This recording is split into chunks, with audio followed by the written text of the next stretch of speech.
It's now clear that we've entered one of the most important moments in the history of our republic. News is that Michael Flynn is refusing to cooperate with Congress in its investigation of the Trump team's ties to Russia. Flynn is Trump's now disgraced former national security advisor whose tenure was the shortest on record because it came out that he was deeply compromised by the Russians. It seems Trump knew all along that Flynn had worked with Russia, was warned repeatedly not to hire him, but decided anyway to put him in one of the most important positions in the government. According to Trump, Flynn was only fired after the vice president himself determined Flynn was a liar. After getting canned, Flynn was completely exposed and offered to tell investigators what he knew, but only if he received immunity from prosecution. But as more and more evidence has emerged that Flynn is a central figure in this scandal, no deal has come. Anyone who's watched a couple episodes of Law & Order knows that when a suspect asks for a deal, they're either guilty or they played a significant role in a crime. Flynn himself knows this and directly addressed the issue of criminal immunity during last year's campaign. No individual too big to jail.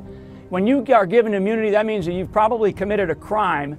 So according to his own logic, Flynn is obviously guilty, but in an attempt to hide from justice and to protect others, he is refusing to hand over documents that Congress ordered him to in a subpoena.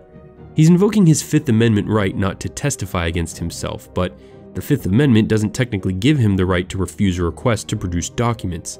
Flynn must hand them over or risk being held in contempt of Congress. Right after the election, Ezra Klein of Vox summed up what Trump's election meant for America. Donald Trump will be our next president. Those are not words I thought I'd be saying tonight.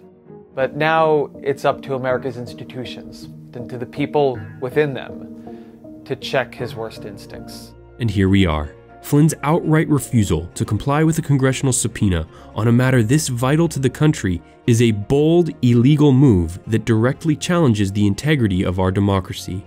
If Congress doesn't uphold its power now to investigate criminal behavior by the executive branch, the credibility of the legislative branch to hold the president accountable will have suffered a major blow, and the country will have taken a step down the slippery slope to dictatorship, exactly what many of us feared from a Trump presidency. Our representatives must put politics aside and immediately hold Michael Flynn in contempt so the U.S. Attorney can bring criminal charges. There must be no wavering, no hesitation in this critical hour. The rest of the Trump administration must feel the full weight and power of the system's ability to hold them accountable. This is a black and white moment in American history. Republicans in Congress either serve the American people or they serve Donald Trump, and whatever darkness he represents. The time for partisanship and delay has passed. For a Republican Party brimming with self-proclaimed patriots, there aren't many who seem to understand the gravity of the situation or the growing outrage of the American people. Forcefully taking a stand on this matter is both right and necessary. Thanks for watching. For TDC, I'm Bryce Plank.